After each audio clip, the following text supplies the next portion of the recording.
Good afternoon, students. I welcome you all for the class. Today, in this session, we are going to discuss regarding Banker's algorithm. So, which is one of the very important algorithm. Fine. So, in the last class, what we have seen? So, in the last class, we have seen regarding the resource allocation graph, which is going to have a single instance. So, if you are going to have a single instance, you can avoid a deadlock by making use of resource allocation graph. But when you are going to make a multiple instances, then you will be going for a banker's algorithm. So let me tell you what do you mean by an instance. Suppose here, uh, so process, how we are going to represent the process are represented with a circle and the resources are represented like this. So this is the resource R1. So this is the resource R1. Suppose this R1 is a printer. Fine. This is the resources R1. So here in this, if you are keeping dots in the sense, so these dots we call as an instances. So what we call those as instances in the sense R1 is a resource, this R1 is a printer. So how many printers we are having? 3 printers we are having, that means 3 instances. These dots we call it as an instances. So in this this is the simple terminology you need to understand. Suppose you will be going to have, when you are going to deal with the banker's algorithm, so what the thing you have to keep in mind is, like, you have to keep in mind that banker's algorithm is particularly used for uh, finding the need matrix and the safe sequence of the processes. What do you mean by a safe sequence? Safe sequence is nothing but, suppose if you are having 5 processes, P1, P2 and P3. Suppose if we are giving the resources first to P1, next to P2, next to P3, then it is forming a deadlock. So how we have to allocate the resources to the processes so that deadlock will never occur? So that safe sequence we need to find out, and also we have to find out the need matrix. Need in the sense, suppose the total number of me having totally 5 chocolates, me having totally 5 chocolates, and there are two persons sitting beside me, A and B. A need 3 chocolates, B need 3 chocolates. Fine. So me having 6 chocolates, or else me having 10 chocolates. If I have given to A 3 chocolates, B to 3 chocolates, how many chocolates left with me? 4 chocolates. That 4 is the available, and 3 allocated to A, 3 allocated to B. That is the allocation. If 3 needs to fill his stomach, he need 2 more chocolates. That is the need. 2 more is the need. How will be going to find the need in the sense, what is the maximum chocolates I'm having, what are the allocated chocolates I'm having, maximum minus allocation, you will be going to get the need. Fine. So this is the basic simple example. So before going to the discussion, so these are the two things I need to clarify to you. So you have to find the safe sequence as well as you have to find the need matrix. So this is one of the important question in which you can see in your final question papers. Fine. So now a banker's algorithm is a resource allocation and a deadlock avoidance algorithm. So in a deadlock avoidance, we have already seen resource allocation graph, and that resource allocation graph will be going to make use if it is having a single instance. So suppose this is R1, if it is having one instance, then we will be going making use of resource allocation graph. If we are going to have the R1 multiple instances, then we will be going for the banker's algorithm. So that is the difference between resource allocation and banker's algorithm. So why it named a banker's algorithm? You people may get the doubt why it named a banker algorithm. Banker algorithm in the sense, suppose take an example of a bank. Will bank will be in unsafe state at any time? Unsafe state in the sense with a zero money? No, never. We will not find that case at any instance. So bank will be always in a safe state. That means, suppose any number of, like, if 5 members are taking loan in the sense, so it will check with the amount it is having. So if that amount can be settled to the 5 people or not, and still the amount should be remaining. It shouldn't do that. It should give all the total amount to the persons who are asking loan. It will keep some amount for that. Keeping some amount is the safe state, so that, and it also fulfilling the request of the loans. So that's why it is named as the banker's algorithm. Fine.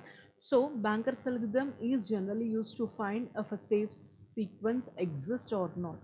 If a safe sequence is there, then there is no deadlock. If there is no safe sequence, then the system is under deadlock. So we need 4 data structures available. What are the available resources we are having? What is the maximum resource for a process to complete its task? So process P1 needs 5 resources to complete its task. But what are allocated? How many allocated? It allocated 2. What is the need? How will we going to find the need? Here is the maximum process in order to complete the P1 task is 5. How many process allocated? In the sense 2 process it has allocated. What is the need? In the sense maximum minus allocation. So that is maximum minus allocation, that is 2. 2 process are in need for the process P1 in order to complete its task. That is how you will be going to find the need matrix. So this is the allocation matrix, this is the maximum matrix, and this is the need matrix. Fine. Now what are the characteristics? So keep many resources that satisfies the requirement of each client. So the resources should be in such a way that it has to satisfy the request of each and every client. Whenever a process get all its resources, it has to complete its task and it has to release the resources within a specific amount of time. Suppose P1 is there. P1 needs some printer and scanner. If P1 has been allocated this printer and scanner for P1, it has to complete its task within 5 minutes or 10 minutes, and it has to release this printer and scanner. Why? Because all these are going to be used by any of the other processes. So within a specific period of time, it has to release the resources. These are the characteristics of a banker's algorithm. This is one of the example. After I explain, you just go through this example. So this is the example we are having. Fine. So here uh,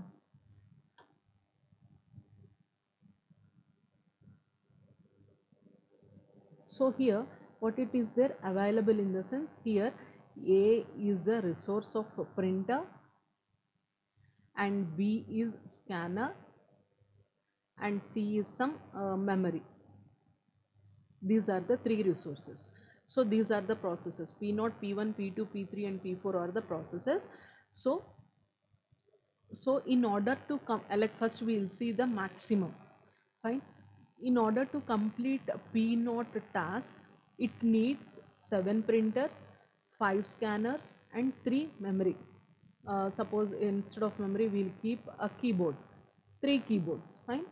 If P2 want to complete its task, it need maximum of 9 printers, no scanner is required and 2 keyboards are necessary. Like that, maximum means that in order to complete the whole task, these are the maximum number of resources it needs. And allocation. So it needs, in order to complete P0, it needs 7 printers. But how many allocated? Not even a single printer is allocated. Here it need 5 scanners. But how many allocated? Only 1 has been allocated. It need 3 keyboards. But how many allocated? No, nothing has been allocated. So this is the allocation matrix. Now what we have to find is, you have to find the total number of resources. We have to find the total number of resources A, B, C.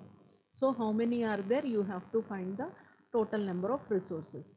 See here, how many A resources are there? 3, 2 plus 3, 5 plus 2. Here 7 resources are there, and B resources 2 are there, C resources and again 5 are there. Fine.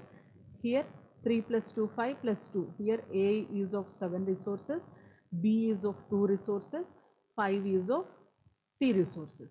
So available, in the sense 3, 3, 2. Total is equals to what is the formula? Allocation plus available. That means 7, 2, 5 plus available is 3, 3, 2. How many? 7, 5, 10. So these are the total number of resources we are having. Among these total number of resources, we have allocated some over here. Fine. Now what we have to do is we have to find the need matrix first. We have to find the need matrix. Fine. So what is the formula for need matrix?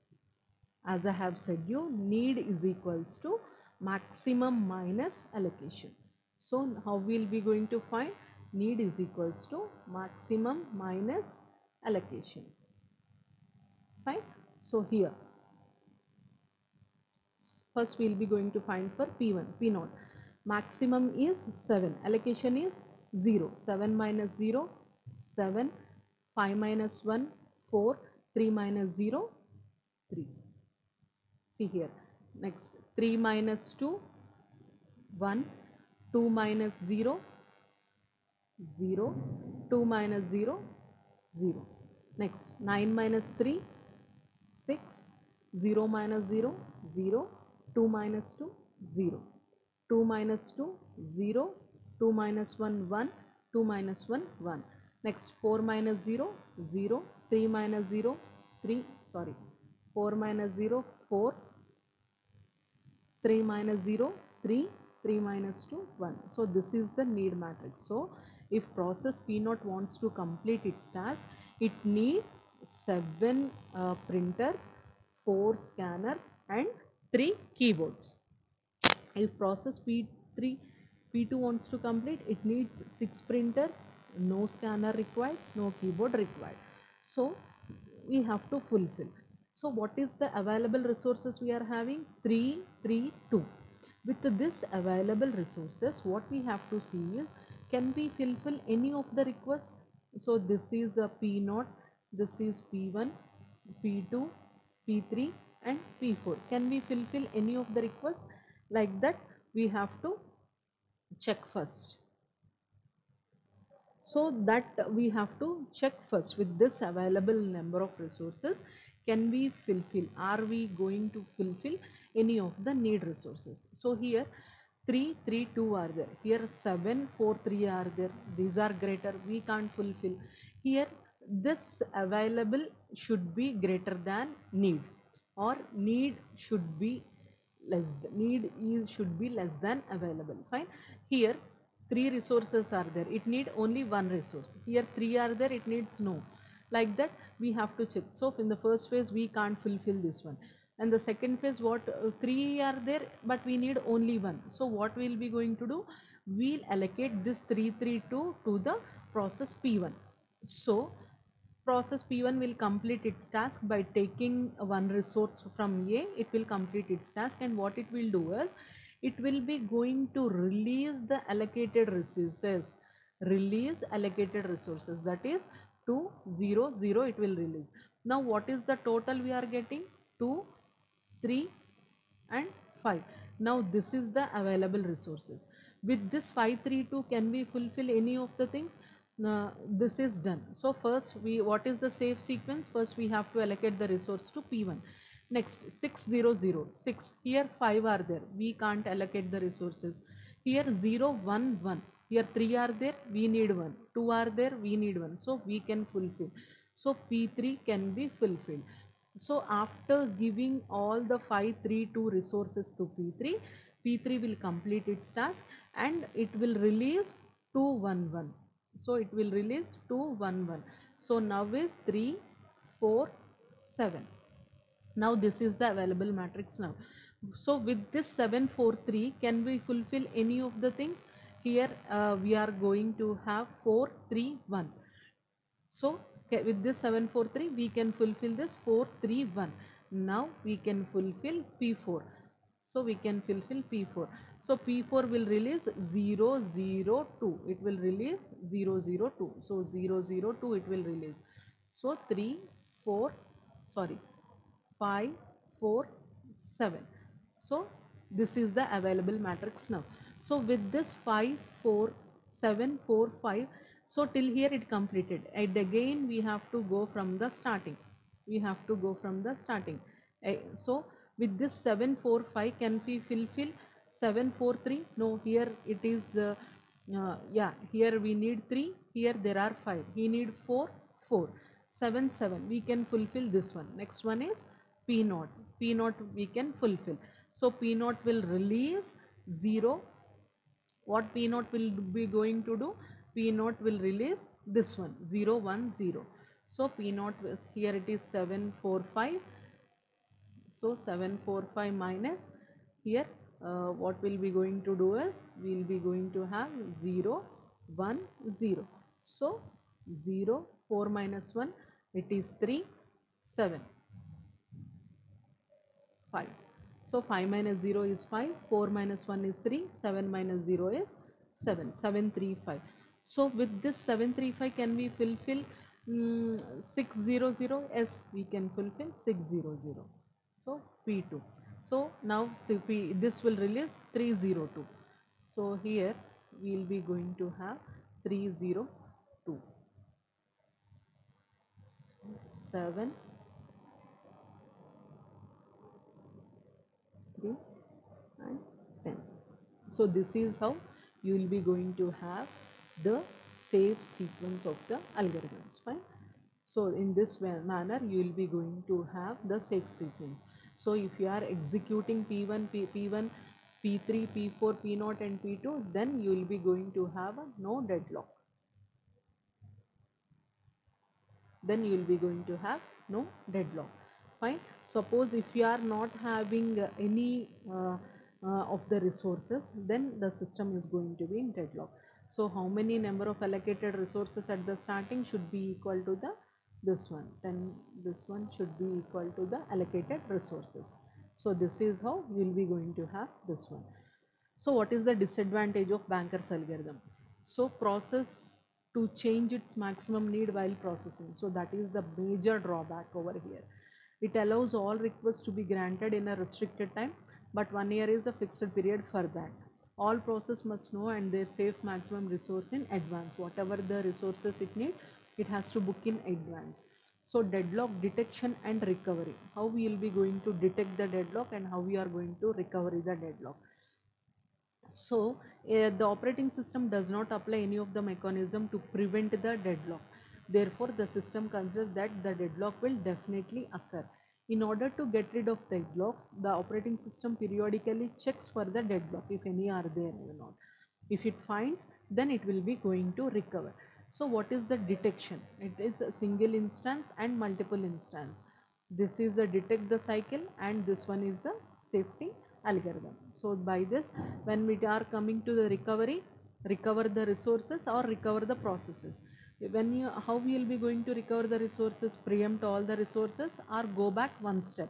When it comes to the processes, kill one process which is going to create a deadlock or kill all the processes. This is how deadlock recovery and deadlock uh, thing was there. We just go through it. If any doubts, like we'll be going to have in the another session. Fine. Thank you.